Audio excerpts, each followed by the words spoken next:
Saya dulu tidak memahami kebaikanmu.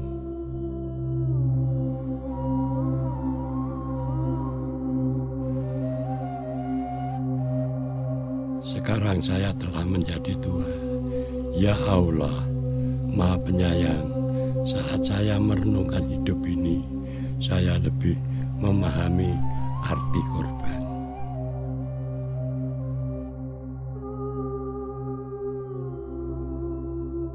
Dan saya bertanya dalam diri sendiri, apakah saya sudah siap meninggalkan dunia ini? Ya sudah.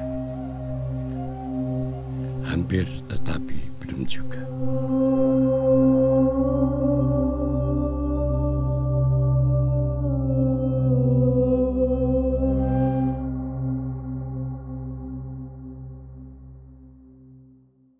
Waktu saya lahir, saya telah disucikan oleh korban akikah.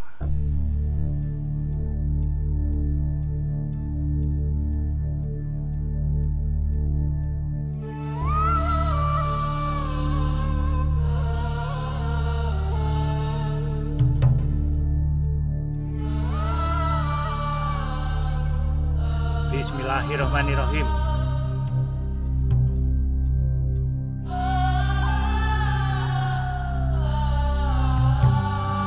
Bapak saya sendiri.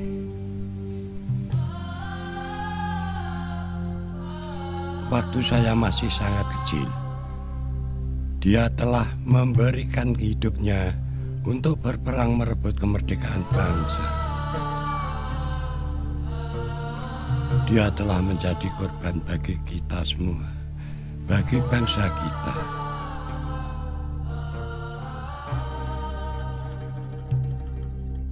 Dari awal, hidup saya menjadi berarti oleh pengorbanan darah. Peran korban selalu seperti ini sejak permulaan penciptaan manusia.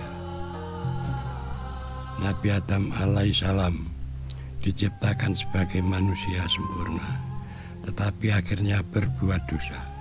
Satu perbuatan yang memalukan, tetapi engkau menutupi aibnya dengan pakaian yang dibuat dari kulit seekor binatang, kulit seekor korban. Korban menutupi dosa dan membawa kehidupan. Mat, Ahmad, coba dengar saya. Maaf Paman, bisa diulangi pertanyaannya? Baik, kita sedang berbicara tentang kitab-kitab suci. Bisa disebutkan? Oh, kitab suci Al-Quran. Ada yang lain? Kitab suci Taurat, Zabur, Ya. dan kitab suci Injil. Meskipun kalian masih kecil, seharusnya kalian belajar membaca dan memahami isi kitab suci Allah, Al-Quran, Taurat, Zabur, dan kitab suci Injil. Di dalamnya kita mengenal rahmat Allah dan mendapatkan taufik serta hidayah di dalamnya. Kalian harus mencari kebenaran dengan rajin. Apabila sudah kalian temukan, janganlah kalian lupakan.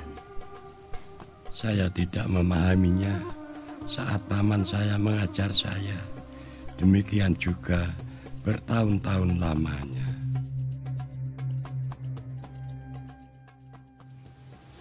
Tidurlah kek, supaya cepat sembuh. Waktunya tidur, Zainal. Sejak permulaan, engkau mengajar saya makna korban.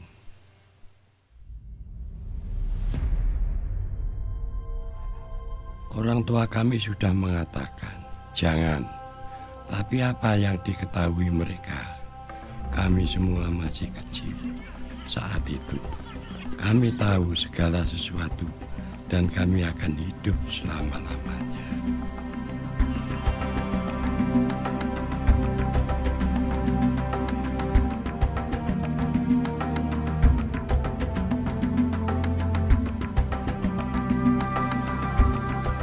Saya tidak menyadari apa yang terjadi. Kaki saya kejepit dan saya menjadi panik. Teman saya, dia tenggelam menyelamatkan saya.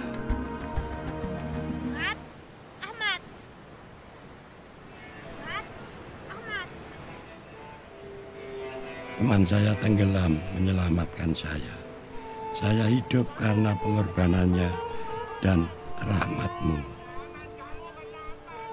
Keluarga saya emosinya bercampur aduk. Sangat senang saya hidup dan kami sangat berduka dengan apa yang terjadi. Hampir saja terlupakan bahwa semuanya terjadi karena kenakalan saya, karena saya ingin berenang saat itu. Hampir terlupakan.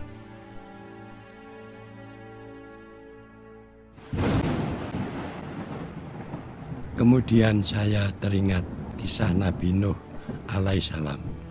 Saya seperti umat sebelum banjir besar yang tidak menyadari bencana yang akan datang. Nabi Nuh alaihissalam diselamatkan oleh Allah karena dia seorang yang saleh, oleh karena rahmat-Mu. Dia membuat korban darah dan Allah menerimanya. Teman saya mengorbankan dirinya untuk menyelamatkan saya, meskipun saya melakukan sesuatu yang bodoh. Saya diselamatkan karena rahmat-Mu. Tapi saya belum dapat memahami hal itu.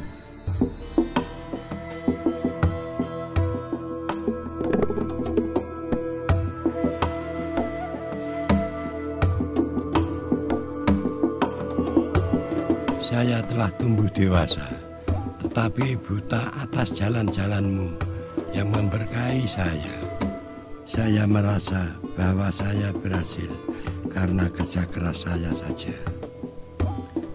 Usaha yang sangat berhasil dengan istri yang mencintai suami dan 3 anak yang manis.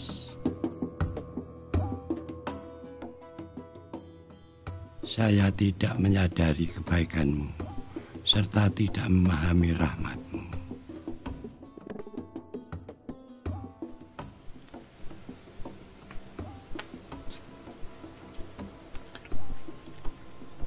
Bapak sangat gelisah malam ini. Dia merasa bahagia karena ada cucu di sampingnya. Masuk aja, Bu. Dia tidak akan datang malam ini. Saya sudah kirim SMS. Mudah-mudahan dia melupakan kejadian itu dan mau pulang. 3 anak melancong ke kota, mengunjungi keluarga, dan mau nonton sepak bola. Abdullah bilang pada saya bahwa dia yakin bisa menjaga adik-adiknya karena sudah dewasa. Nanti akan terlambat, kalau begitu saya duluan ya. Di saat yang penting, dia tidak sabar menunggu.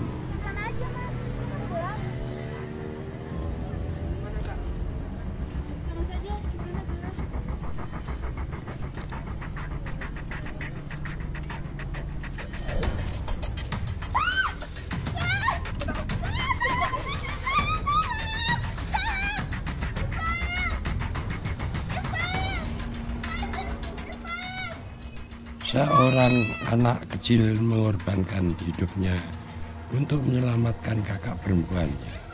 Kakak tertuanya yang seharusnya bisa menolong malah terlambat datang karena kelalaiannya menjaga adiknya.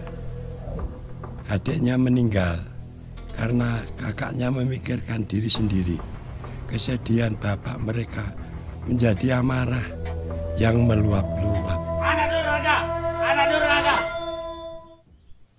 Dalam situasi yang sulit ini, saya tidak memahami apa itu pengorbanan. Ada hidup karena ada orang yang memilih mati untuk berkorban. Dia yang mati tidak bersalah, tetapi mau berkorban agar orang lain dapat hidup. Nabi Ibrahim alaihissalam telah dicobai, tetapi dia dapat memetik maknanya. Sebelumnya pasti dia ragu-ragu sewaktu Allah menyuruh mengorbankan putranya. Tapi dia menaati perintah Allah. Ya Allah, Engkau telah menguji iman dan ketaatannya, dan Allah berkenan. Engkau membawa penggantinya seekor kambing jantan, dan kambing jantan disembelih oleh Nabi Ibrahim alaihissalam, dan Allah dimuliakan. Saya telah gagal diuji. Saya tidak dapat menerima apa yang telah terjadi kepada Ismail anak saya. Saya telah berdosa dalam hal ini dan saya menyadarinya, tapi saya tetap mengeraskan hati.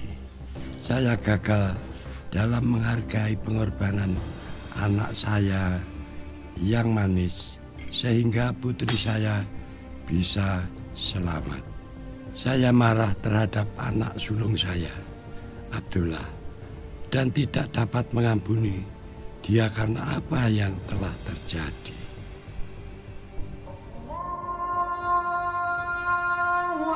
Di dalam penderitaan dan sakit hati, saya dipaksa untuk lebih memahami lebih dalam lagi.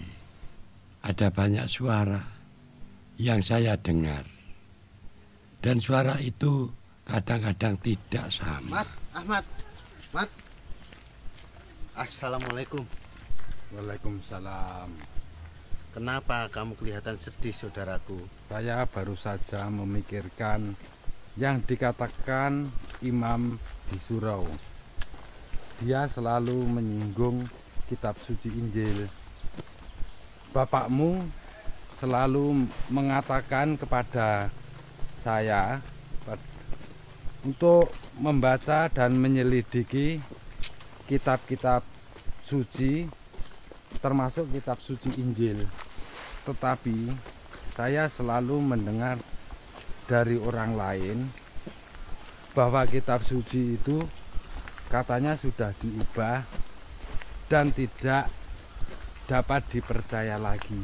Ahmad, hanya orang konyol yang mempercayai segala sesuatu yang dia dengar tanpa menyelidikinya terlebih dahulu. Mana yang lebih penting, apa yang kamu dengar dalam ceramah atau apa yang disabdakan Rasul Allah. Perkataan sepupu saya mengingatkan saya apa yang dikatakan paman saya dulu. Lalu saya mulai mencari kebenaran dan mendapatkannya dalam kitab-kitab suci. Apa yang disabdakan Rasul Allah di dalam kitab suci Al-Quran?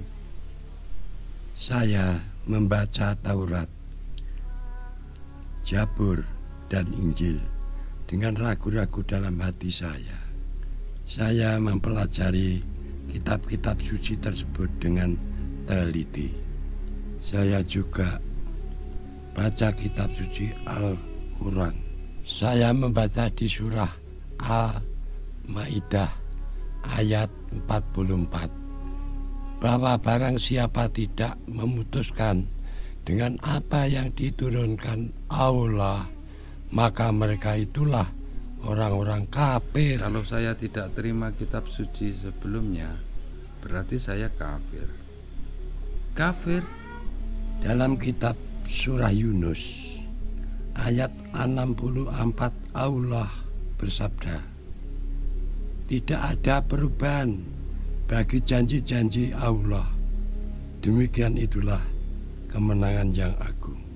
Demikian juga di kitab surah Yunus ayat 94 Allah bersabda, maka jika engkau berada dalam keraguan-raguan tentang apa yang kami turunkan kepadamu, maka tanyakanlah kepada orang yang membaca kitab sebelummu. Rasulullah mempercayai kitab-kitab sebelumnya. Sabda yang datang dari Allah tidak dapat diubah. Waktu saya membaca ayat-ayat ini, hati saya sangat bersuka cita. Alhamdulillah ya Allah. Terima kasih ya Allah. Allahu Akbar. Semakin saya membaca kitab-kitab itu, semakin jelas saya memahami hidup ini. Engkau telah menunjukkan kepada saya arti sebuah kurban. Bapak saya, teman saya, anak laki-laki saya.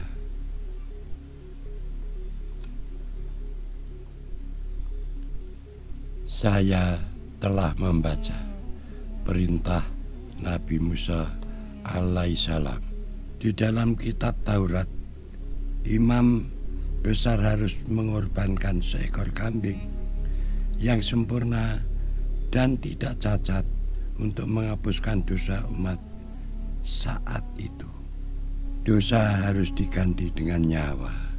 Tetapi Allah yang Maha Kasih membuat cara agar dosa umatnya bisa diampuni. Kambing yang sempurna dan tidak cacat membawa dosa umat. Allah mengganti dosa umat Nabi Musa alaihissalam dengan darah kambing. Namun korban itu dilakukan setiap tahun agar dosa umat Nabi Musa alaihissalam diampuni. Ibu waktunya tidur. Dia tidak pulas tidurnya. Kalau dia bisa tidur, besok sembahyang lebih lama. Bapak senang mempelajari kitab suci. Ya, tapi kalau sembahyang, dia tidak memikirkan yang lain. Dengan membaca kitab suci, dia semakin tawakal. Ya Allah, Rohimi Warohmani, tunjukkanlah kami jalan yang lurus dan tunjukkanlah saya untuk menjadikan keluarga kami yang bahagia dunia akhirat. Ya Allah, Engkau telah mengabulkan doa saya. Selama ini saya hanya memikirkan kepentingan saya sendiri. Saya tidak pernah berpikir tentang kalian semua yang masih ada selama ini. Maafkan Bapak ya nak. Saya semakin mengerti Engkau lebih baik melewati pembacaan kitab-kitab suci. Saya mempunyai harapan di tengah-tengah kekecewaan dan belajar lagi tentang mengasihi. Bu, saya teringat saat itu sepertinya bapak saya yang baik sudah kembali. Dia berubah karena mempelajari kitab-kitab suci. Dari orang pemarah dan egois, sekarang menjadi orang baik hati. Dia sudah menemukan jalan yang lurus dan menjalaninya. Betapa baiknya jika seluruh keluargamu menerima rahmat seperti bapakmu. Di mana ada dosa, tidak akan ada pengharapan untuk pengampunan. Juga tidak ada harapan untuk bersatu kembali kecuali melalui korban. Karena untuk manusia bisa bertemu dengan Allah harus ada korban darah setiap waktu.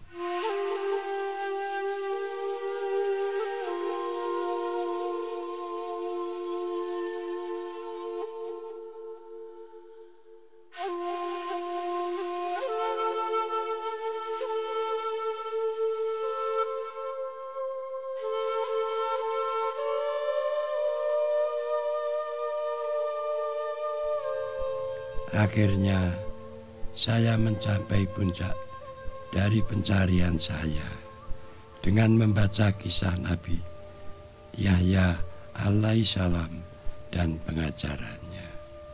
Nabi Yahya alaihissalam membicarakan seseorang rasul yang memenuhi janji Allah sejak penciptaan alam semesta. Lihatlah korban yang datang dari Allah yang memikul dosa setiap umat. Sebuah korban telah mengambil dosa saya selama-lamanya. Kurban darah itu bukan untuk saat ini atau untuk 1 tahun saja, tetapi untuk selama-lamanya. Sesungguhnya Isa Al-Masih alaihissalam adalah kurban Allah.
Bapak.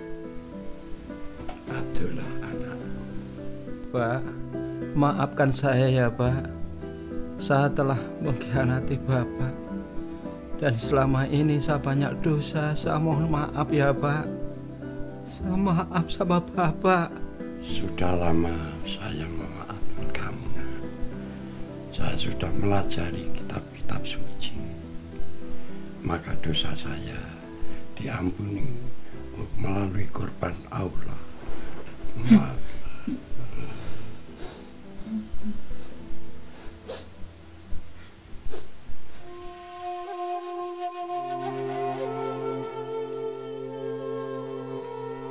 Anakku yang dulu pergi, sekarang sudah kembali.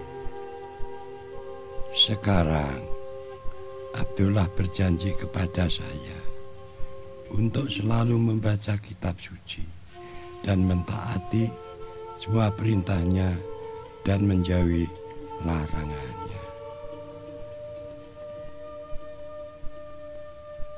Ya Allah, saya sudah siap. Akhirnya saya siap meninggalkan hidup yang fana. Ya Allah, Engkau telah menunjukkan rahmat-Mu di akhir hidup ini dan untuk menuju akhirat. Syukur alhamdulillah sudah membawa anak saya pulang dan sekarang saya akan kembali kepada Engkau. Syukur karena Isa Al-Masih alaihissalam sebagai korban Allah. Melalui Dia dosa saya telah diampuni. Ya Allah, terimalah saya di sisi-Mu